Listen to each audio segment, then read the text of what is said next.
오늘은 좀 죄송한 말씀부터 드리면서 시작을 해야 될 것 같아요. 제가 설교하면서 군대 얘기, 축구 얘기는 해도 군대에서 축구한 얘기는 안 하겠다라고 말씀을 드렸는데 아무래도 좀 해야 될 것 같아요. 예, 먼저 양해를 구하면서 이 군대에 보면 충성 축구라는 게 있어요. 혹시 들어보셨어요? 충성 축구. 그게 뭐냐면 이렇게 지휘관이 이렇게 공을 딱 잡잖아요. 그러면 갑자기 상대 선수들이 홍해 갈라지듯이 쫙 이렇게 벌어져요. 수비수들이 뭐 이렇게 뭐 막는 척 하면서 막 괜히 막 쓰러지고, 그리고 골키퍼도 공이 날아오는 반대로 막 몸을 날려요. 그래서 골인이 팍 되죠. 그러면 뭐 당연히 그 이제 같은 편은 와 좋아하는데 상대편도 또 좋아해요. 와 신기하죠? 그래서 막 그래서 저요. 지휘관에게 점수 짜고 잘 보이려고 하는 애처로운 모습이다 생각이 듭니다. 그런데 그렇게 공을 넣는다고 해서 그게 진짜 실력인가? 그리고 그렇게 공을 차면 실력이 늘까? 아니겠죠. 그래서 어떤 지휘관은 그런 거 싫어해요. 막 그래서 제대로 하라고, 충성 축구 이렇게 한다고 하면은 하지 말라고. 그래서 뭐 지휘관이고 뭐고 안 봐주고 막 진짜 오히려 막 더 거칠게 막 태클을 걸고 막 그러는 경우가 있어요. 그래도 그거를 다 뚫고 수비수를 돌파하고 그리고 딱 공을 쳐서 골인을 넣으면 어떻게 될까요? 정말 모든 사람들이 와 하고 진심으로, 이때는 상대방 팀도 진심으로 와 하면서 우리와 같은 박수를 보내주는 거죠. 진짜 이게 이제 실력 아니겠어요? 진짜 실력인 거죠. 여러분 가만 보면 이 태클이 언제 들어오느냐? 태클이 언제 들어오냐면 우리가 가만히 있을 때는 가만히 아무 일도 일어나지 않아요. 근데 내가 뭔가 좀 좋은 일을 하려고 하면 자꾸 태클이 들어오죠. 영적으로도 마찬가지예요. 내가 좀 기도 좀 하려고 하면, 좀 은혜 받아서 좀 봉사 좀 하려고 하면, 성경 좀 보려고 하면, 가정 예배 좀 드리려고 하면, 하나님이 기뻐하시는 일을 좀 하려고 하면, 정신 좀 차리려고 하면 뭐가 들어와요? 태클이 들어와. 영적인 태클. 이런저런 뭐 시험거리들이 막 생기는 거죠. 근데 진짜 실력은 뭐냐면 태클이 들어와도 그 태클을 뚫고 결국은 골을 넣는 거. 이게 여러분 진짜 실력인 거죠. 예루살렘 성벽이 여러분 며칠 만에 완공이 되었다 그랬죠? 52일 만에 완공이 되었어요. 우리 성진교회 이 정도 다 이제 알고 있죠? 예, 영화부 친구들도 다 알고 있는 내용이에요. 52일 만에 성벽이 완공됐다. 대단한 일입니다. 그런데 정말 아무런 방해도 없이 이게 그냥 일사천리로 된 것이냐? 아니었어요. 정말 태클이 많이 들어옵니다. 위기의 연속이었어요. 하나의 위기를 넘기면 또 다른 위기가 찾아오고 계속해서 위기가 찾아오는데 그냥 사방에서 공격해 들어옵니다. 오늘 우리가 읽은 이 7절에 보면 여러 민족이 나오죠. 산발랏, 도비아, 아라비아 사람들, 암몬 사람들, 아스돗 사람들이 등장을 하는데 이걸 지도로 제가 한번 보여드려 볼게요. 자, 지도를 볼게요. 페르시아 통치 시대의 팔레스타인 지도입니다. 잘 안 보이실 거예요. 그래서 제가 한번 표시를 해봤어요. 정 가운데 유다, 즉 예루살렘이 있죠. 그 유다 땅을 중심으로 북쪽에는 사마리아가 있었어요. 이 산발랏 도비아가 이 사마리아 사람들이었습니다. 그리고 남쪽으로는 아라비아가 있었고요. 동쪽으로는 암몬 족속들이 있었어요. 그리고 서쪽으로는 아스돗 사람들이 있었습니다. 여러분 저 지도를 보면 어때요? 정말 동서남북 사방으로 적들이 포위하고 있죠. 그야말로 사면초가의 그런 상황이에요. 이런 상황에 이 적들이 계속해서 공격을 하는 거예요. 공사 시작할 때부터 공사 끝날 때까지 정말 집요하게 끈질기게 괴롭힙니다. 그거를 정리를 한번 해보면요, 처음에는 비웃고 조롱을 해요. 그래도 안 되니까 군사 위협을 해요. 그래도 안 되니까 나중에는 이 느헤미야를 암살할 계획을 세워요. 그것도 안 통하니까 모함을 하고요, 함정을 파고요, 내부 교란 작전까지 펴요. 계속 태클이 들어오는 거죠. 태클이. 근데 목적이 뭐냐? 왜 이렇게 태클을 거느냐? 목적은 하나예요.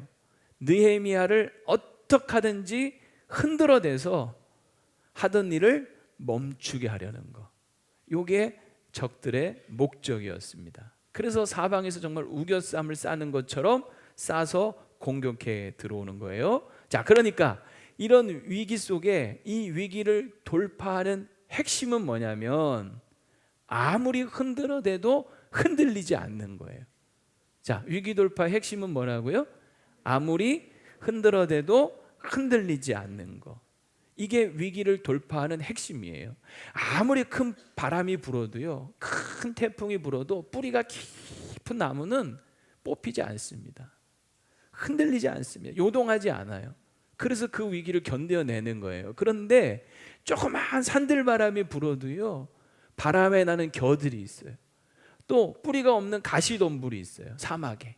그런 것들은 바람에 따라서 이리저리 휩쓸리고 돌아다니는 거죠. 흔들리는 거죠. 그렇게 되면 절대로 위기를 돌파할 수가 없는 거예요. 그래서 시편 3편 6절에 보면 천만인이 나를 애워싸 진친다 하여도, 와, 천만인이 온 세상 사람들이 다 나를 향하여 막 진을 치고 덤벼든다 하더라도 나는 뭐 하지 않는다?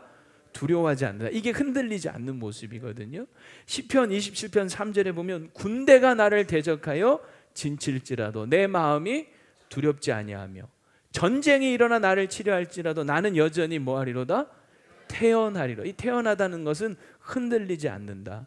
이게 여러분 굳건한, 흔들리지 않는 그런 모습 아니겠습니까? 이렇게 되어야 위기를 돌파할 수 있다는 거죠. 여러분 이렇게 되기를 축복합니다.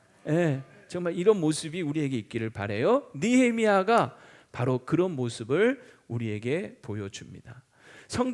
성벽을 재건하는데 정말 많은 위기들이 들이닥쳤지만 느헤미야는 어떻게 흔들리지 않고 그 위기들을 하나하나 극복해 갔는지 오늘 세 가지로 한번 살펴보려고 하는데요. 첫 번째로 어떤 위기가 있었냐면 외부적으로 대적들의 위협이 계속됩니다. 자, 첫 번째 뭐라고요? 대적들의 위협이 계속돼요. 이 산발랏이라고 하는 이 일당들이 보면 처음에는 막 비웃고 조롱을 했어요. 심리전을 펼치는 거죠. 뭐 별의별 희한한 소리를 합니다. 너희들이 쌓는 성벽은 여우 새끼가 한 마리가 올라가도 무너질 것이다. 막 이러면서 막 조롱을 하는 거예요. 비웃는 거죠. 인신공격을 하고 자존심을 긁어내는 거죠. 예를 들어서 누가 여러분 가정사를 들먹이면서 여러분의 부모, 형제, 집안 내력을 막 흉보면 여러분 참을 수 있겠습니까? 참기 어렵겠죠. 여러분의 외모를 보면서 왜 그따구로 생겼냐는 둥, 여러분의 막 성격을 들이대면서 왜 성질머리가 그 모양이냐는 둥 막 이러면서 자존심 긁으면 얼마나 빈정상합니까? 너희 집 몇 평 사냐? 뭐 어디 사냐? 이러면서 우리가 가진 재력, 재산을 가지고 은근히 헐뜯고 또 뭐 어디까지 너 공부했냐? 학교는 어디 다녔나? 막 학벌을 들이대면서 물어보면서 비아냥거리고 유치하게 공격해 오면 여러분 어때요? 그런 소리 들으면 막 참기 어렵겠죠. 막 속이 부글부글 끓고 막 감정이 상하고 그러다 보니까 이걸 이제 막 대응을 하기 시작하는 거죠. 막 감정적으로 대응을 하는 거예요. 그런데 여러분 그렇게 감정 대응하다 보면 감정 낭비, 시간 낭비, 그러다가요 힘이 다 빠져버리는 거예요. 이게 여러분 대적들이 왜 우리를 비웃고 조롱하는지 아십니까? 힘 빼기 작전인 거예요. 그렇게 힘이 빠지면 정작 내가 해야 될 일은 할 힘이 없어지는 거죠. 그게 여러분 이 심리전이잖아요. 그러니까 여러분 이럴 때 여기 넘어가면 안 되는 거예요. 속상하고 분한 마음은 하나님 앞에서 다 토해 놓으세요. 하나님 앞에 다 일러 바치고 다 쏟아 놓으세요. 하나님 앞에서는 누구 욕해도 상관없어. 하나님 저 인간 좀 벌 좀 주세요. 느헤미야가 실제로 그렇게 기도해요. 우리 막 속이 부글부글 끓을 때 뭐 해야 시원해지죠? 개워내야죠. 개워내는 게 뭐야? 토하는 거예요. 토하는 거. 아낌없이 다 하나님 앞에서 토하실 수 있기를 바랍니다. 그 토한 거 다시 주워 먹지 마시고 더러워. 다 토해놓고 또 주워 먹는 사람들도 있더라고요. 그리고 남들이 하는 소리는요 귀를 닫아야 돼요. 제가 며칠 전 새벽에도 얘기했지만 이때 우리가 기억해야 될 유명한 말이 뭐예요? 똥개야 짖어라. 열차는 달린다. 진짜 개 무시하세요. 똥개 무시하세요. 개 무시하고 내가 해야 할 일에 매진해야 되는 거예요. 똥개가 열차가 달리고 있는데 동네 개들이 짖는다고 해서 열차를 세우고 개들을 짖는다고 조용히 시키고 가려면 여러분 갈 수가 있겠어요? 개들은 원래 짖게 돼 있어요. 똥개야 짖어라. 열차는 달린다 하고 우리가 해야 될 일을 해야 되는 거죠. 유다 백성들도 실제로 보면 그 대적들의 비웃음과 조롱에 아랑곳하지 않고 오히려 마음을 들여서 공사를 더 속도를 냅니다. 그래서 결국은 빠른 시일 안에 성들이 전부 다 연결이 돼버려요. 그리고 높이도 절반까지 쌓아지게 됩니다. 그게 오늘 4장 6절까지의 그 내용이에요. 우리가 7절부터 읽었죠. 자, 그러자 이 대적들이 어떻게 하냐면 막 길길이 날뛰고 분노하기 시작합니다. 7절 하반절 보세요. 예루살렘 성이 중수되어 그 허물어진 틈이 메꾸어져 간다 함을 듣고, 이게 사실 좋은 일인데 적들은 뭐 합니까? 심히 분노하죠. 여러분, 친구는 내가 잘 될 때 같이 기뻐하지만 원수는 내가 잘 될 때 뭐 합니까? 화를 내요. 친구는 내가 안 되면 같이 슬퍼하지만 원수는 내가 안 될 때 뭐 합니까? 좋아라 해요. 기뻐해요. 친구는 내가 공경에 처하면 발벗고 나서서 돕지만 원수는 내가 공경에 처하도록 발벗고 나서서 방해합니다. 이 산발라딘 일당은요 진짜 그야말로 원수예요. 원수. 근데 우리 주변에 이런 인간들 꼭 있어요? 없어요? 꼭 있죠. 이 왼수 같은 인간들이 있단 말이죠. 비웃고 조롱하는 정도로 안 되겠으니까 이제는 어떻게 합니까? 8절에 다 함께 꾀하기를 예루살렘으로 가서 치고 그것을 요란하게 하자.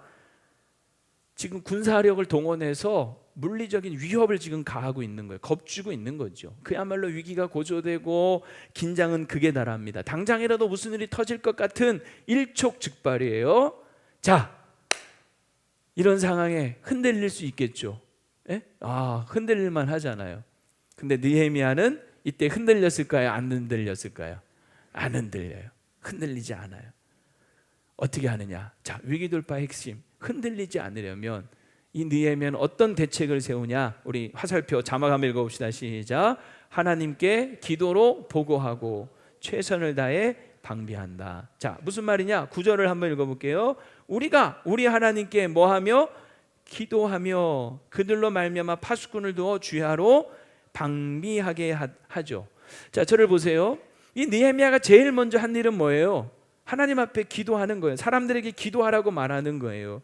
이 느헤미야가 보면 어떤 상황에서도 흔들리지 않을 수 있었던 비결 중에 비결이 뭐였냐면 그는 어떤 일이 벌어지도 먼저 하나님 앞에 기도하는 거예요.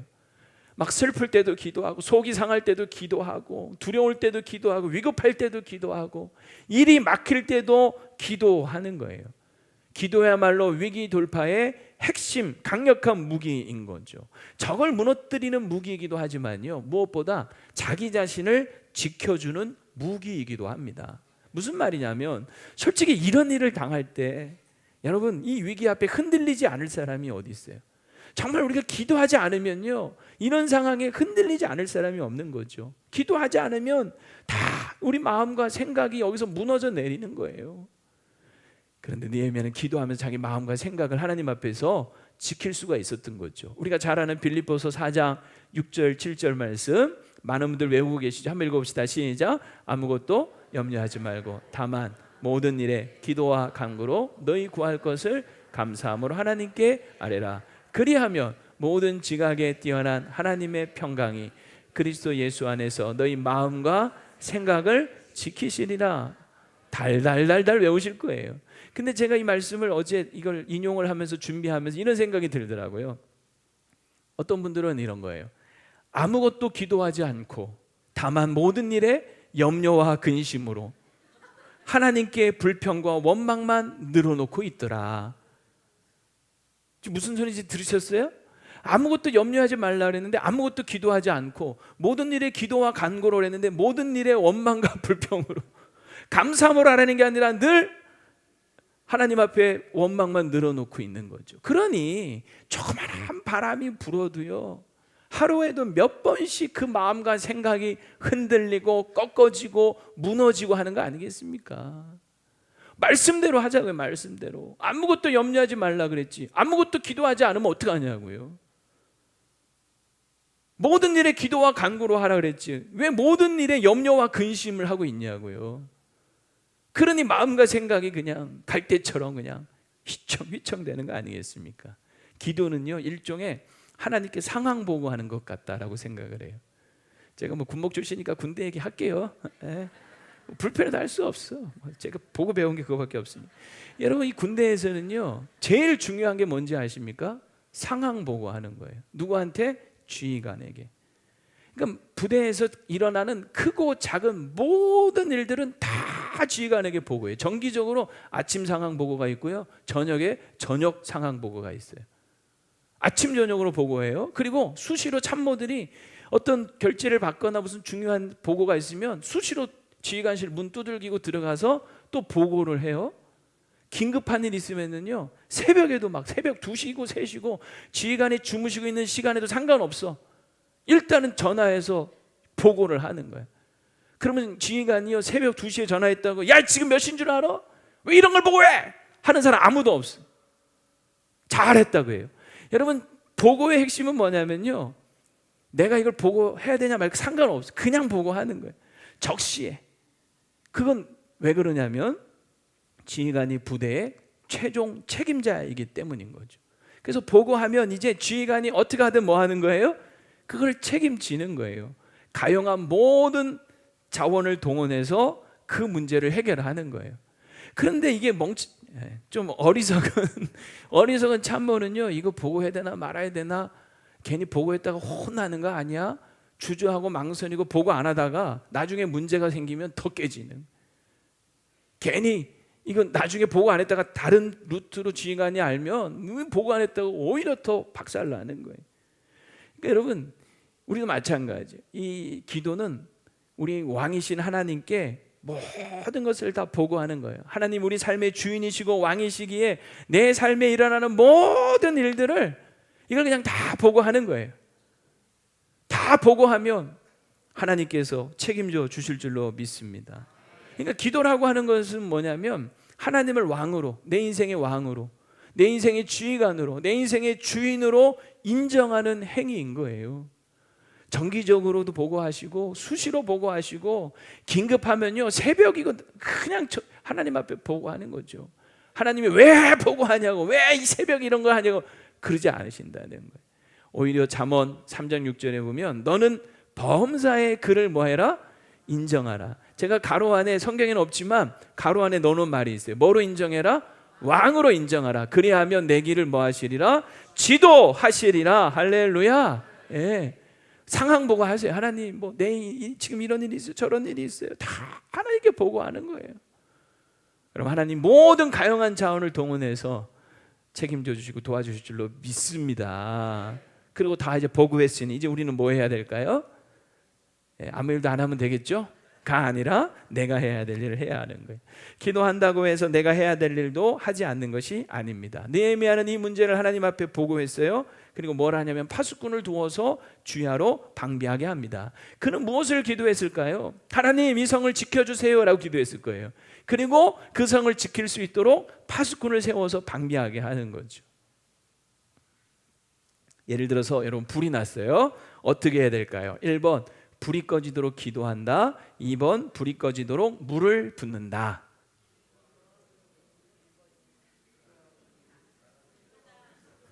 어려우세요? 너무 어려우신 거군요. 하나 예를 들어볼게요.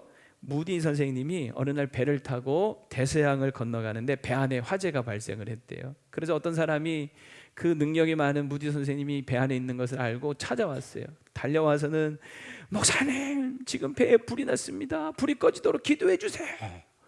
그러자 이 무디가 벌떡 일어나서 급히 나가면서 빨리 물동이를 좀 가지고 오세요. 불 끄면서 기도해야지요 하면서 가서 불을 껐다는 거예요. 자, 다시 한번 질문해 볼게요. 무엇이 맞나? 1번 기도하면서 불을 끈다. 2번 불을 끄면서 기도한다. 에?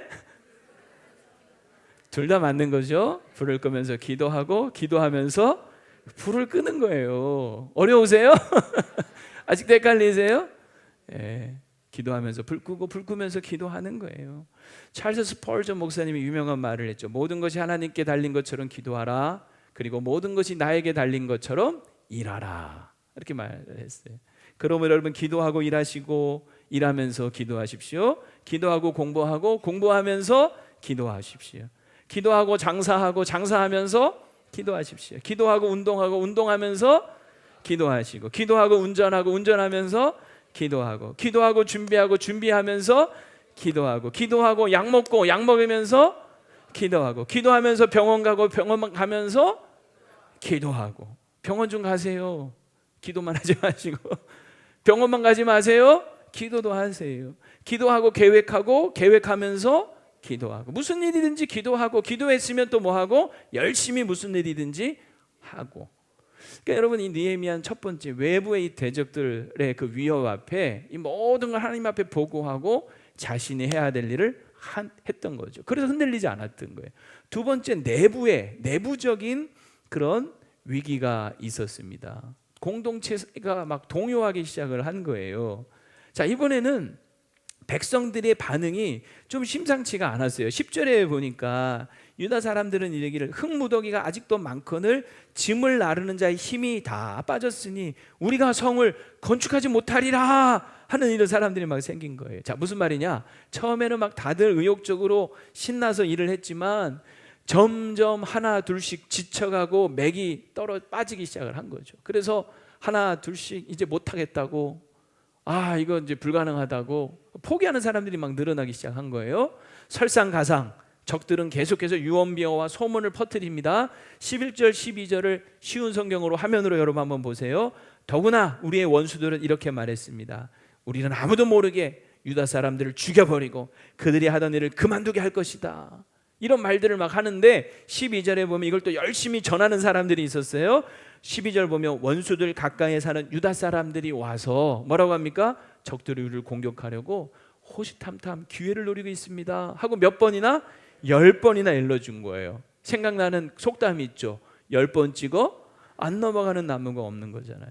10번씩이나 와서 그런 얘기를 해대니까 사람들이 막 동요하는 거죠. 술렁술렁 대면서 불안해하고 그러면서 여기저기 불평 불만이 터져 나오고 이제 그만둬야 되겠다 짐 싸서 떠나는 사람들이 생긴 거예요. 성벽공사 이러다가 정말 큰일 나게 생긴 거죠. 다시 공중 분해되고 성벽은 쌓다가 멈출 판이 된 거예요. 위기예요, 위기 아니에요?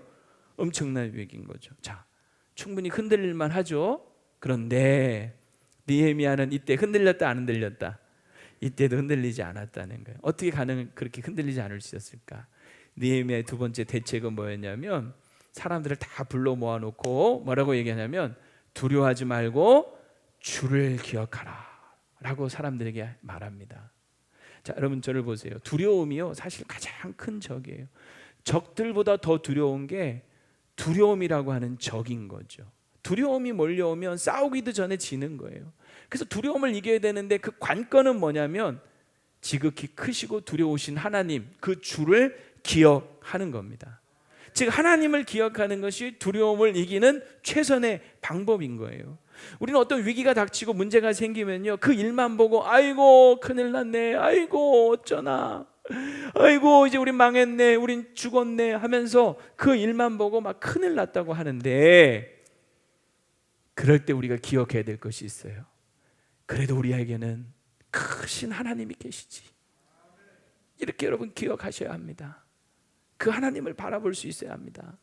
여러분 아까 그 지도 한번 다시 한번 띄워놔봐 주세요. 아까 지도 유다를 중심으로 동서남북 사방에 적들이 지금 포위하고 있었다 그랬죠? 네. 빠져나갈 구멍이 있어요 없어요? 있어요 없어요? 없어요? 있어요? 있으면 어디에 있어요? 네. 사방은 막혔지만 열린 곳, 뚫린 곳이 한 군데 있죠. 어디? 하늘이 열려 있잖아요. 그래서 저럴 때 우리가 해야 될 일은 뭐냐면 하늘의 하나님을 바라봐야 되는, 사방이 막혔을 때는요 정말 하늘의 하나님을 바라봐야 되는. 그래서 시편 16편 8절에 보면 뭐라고 얘기합니까? 우리 한번 화면 띄워봐 주세요. 시편 16편 8절 시작. 내가 여호와를 항상 내 앞에 모시며 그가 나의 오른쪽에 계심으로 내가 흔들리지 아니하리로다. 하나님을 바라보니까 그 하나님이 내 앞에 계시다는 것을 믿게 되는 거고, 그러면서 내가 흔들리지 아니하리로다 고백하는 거예요. 시편 62편 2절도요. 같이 한번 읽어볼까요? 시작. 오직 그만이 나의 반석이시요 나의 구원이시요 나의 요새이시니 내가 크게 흔들리지 아니하리로다. 할렐루야. 예. 여러분 집안에 어떤 문제가 생기잖아요. 어려움이 생기잖아요. 큰일 났잖아요. 그럴 때 우리 믿음의 가장 여러분, 우리 남편들이시요, 이럴 때 안절부절 세상 끝난 것처럼 어쩔 줄 모르고 흔들리는 모습 보여주면 된다? 안 된다? 안 됩니다. 그럴 때일수록 가정 식구들 다 모아놓고, 얘들아 지금 상황이 이렇지만 우리에게는 크신 하나님이 계시지 않니? 우리 주를 바라보자, 주님께 의지하자, 기도하자. 이렇게 여러분 흔들리지 않는 모습 보일 수 있기를 바랍니다. 남편이 만약 흔들리면 어떻게 해요? 아내들은 얼씨구나 같이 그냥 부안해동, 얼씨구나는 좀 아닌가? 어찌니 막 같이 그냥 부안해동해서 이제 어떻게 여보 우리 이제 다 망했어, 우리 집 끝났어, 애들은 어떻게? 그러지 마시고 제발 한 사람이라도 정신 바짝 차리고 그렇게 흔들리는 남편을 향하여 여보 무슨 말이에요? 지금 상황이 힘들고 어렵지만 우리한테는 하나님이 계시잖아요. 우리 하나님께 기도합시다. 하나님 바라봅시다. 우리 주님을 기억합시다 하면서 여러분 주를 기억하자라고 말할 수 있는 사람이 되기를 바랍니다. 교회 안에 우리 목장 안에 어떤 분이 목원이 큰일을 당했어요. 그럴 때 우리 목자들은 뭐라고 얘기해 줘야 돼요? 어떻게 해요? 큰일 났네요, 망했네요. 그게 아니라 어떻게 해야 돼요? 우리 크신 우리 주님을 바라봅시다, 기억합시다 하고 용기를 불어 넣어줄 수 있기를 축복합니다. 그래서 다시 일어설 수 있는 동기와 용기를 불어 넣어줘야 되는 거예요. 오늘 14절 이어지는 말씀에 보면요 뭐라고 합니까?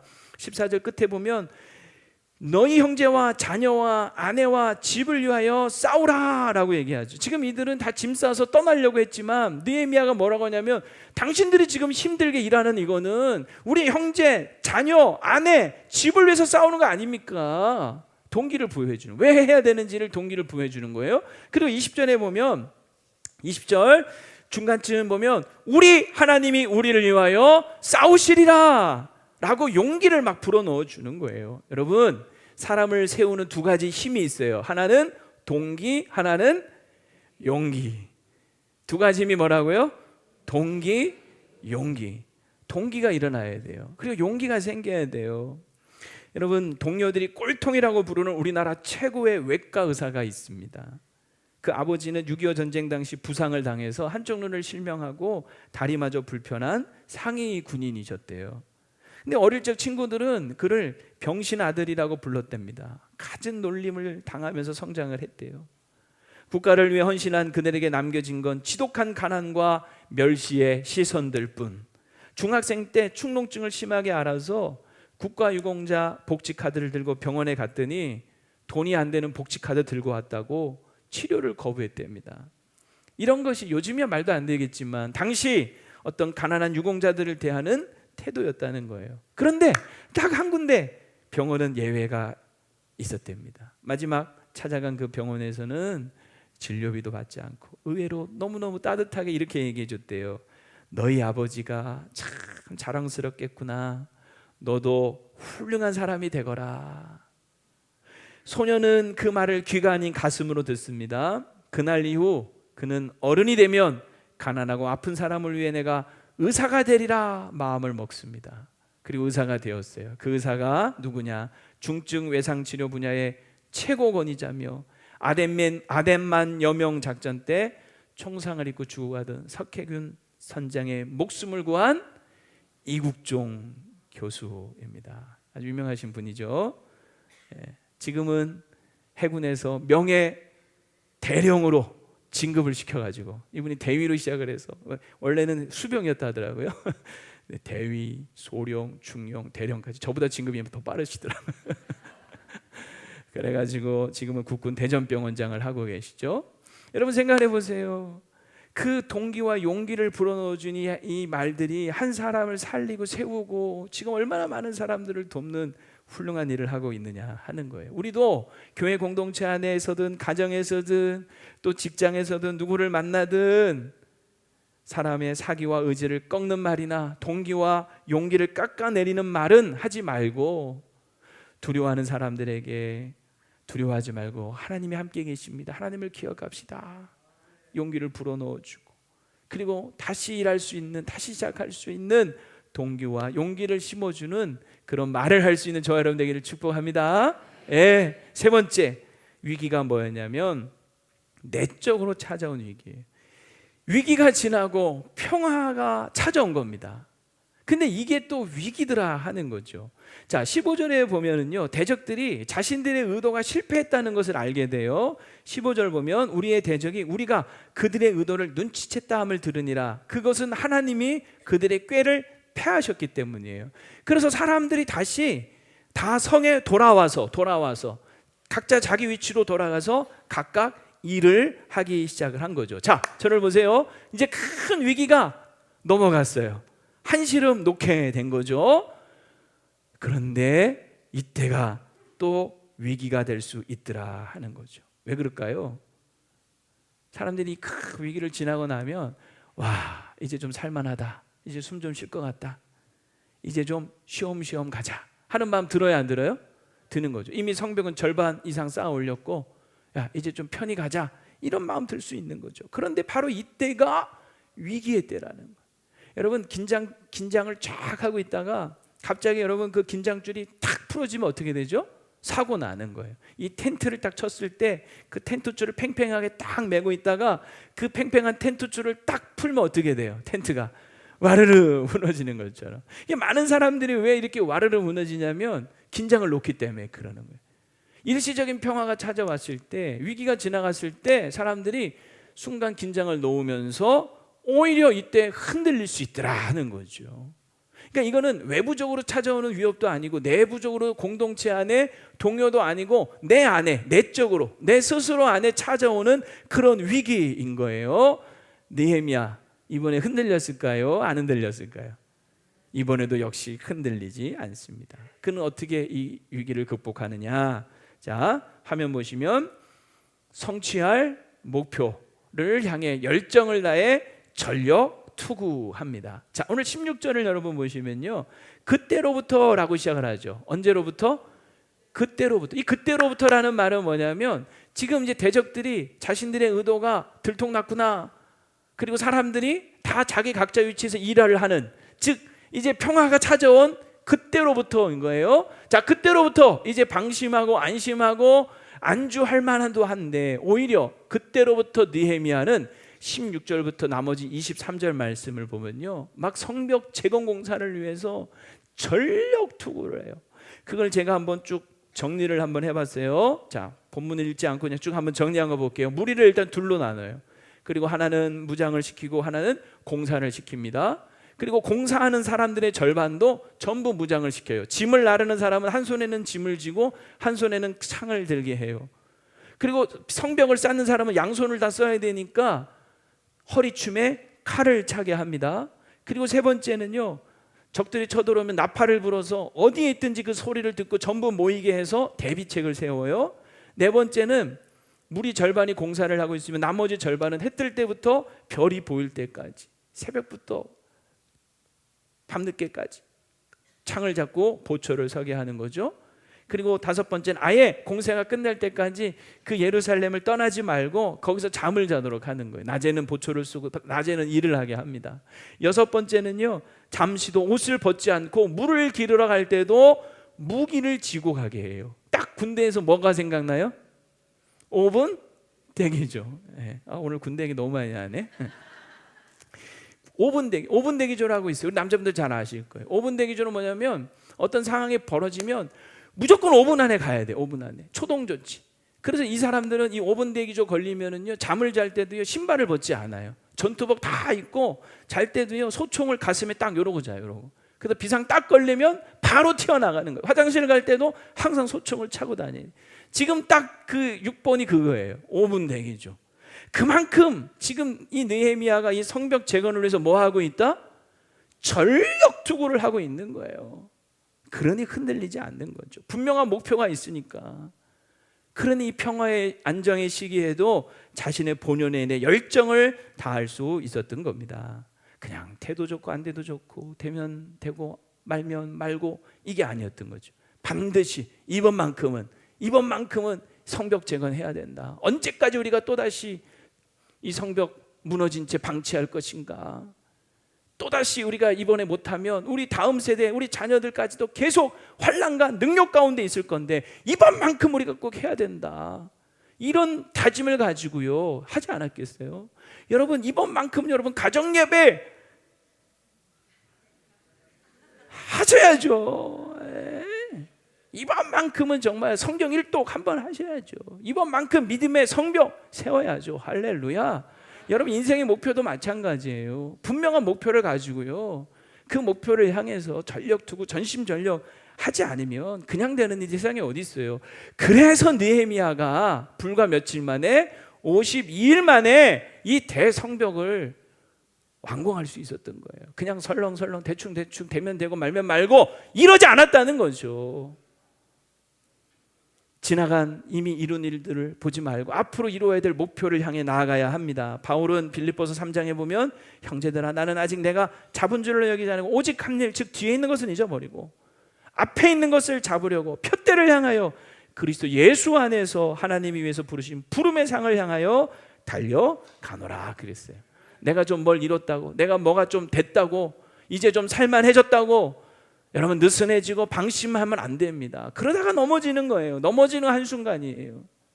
평안할 때도 영적인 긴장감을 늦추지 마십시오. 우리의 원수 마귀는요 잠시 떠난 것 같지만 잠시 물러난 것 뿐이지 여전히 여러분 집 문 앞에서 딱 웅크리고 앉아서 언제든지 덮칠 준비하면서 앉아있는 거예요.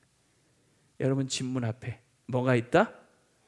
여러분을 집어삼키려는 원수마귀 사탄이 앉아있다 생각하시고 긴장 늦추지 마시기를 축복합니다. 이제 말씀을 마칩니다. 참 역설적인 것은 뭐냐면요 이 성벽 공사가 이렇게 기적적으로 52일 만에 끝낼 수 있었던 것은 오히려 이 적들 덕분이더라는 거죠. 이들이 있었기 때문에 백성들도 더 분발할 수 있었던 거예요.